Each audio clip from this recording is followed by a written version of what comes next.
ये क्या लिखा हुआ है? बताओ।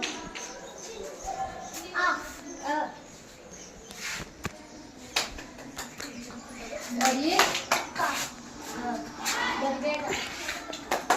ये क्या लिखा हुआ है?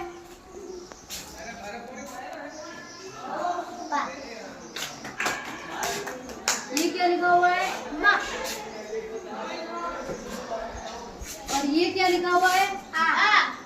प्लस प्लस तो ये मिलाकर क्या हुआ? अमन। अमन। अब ये क्या लिखा हुआ है?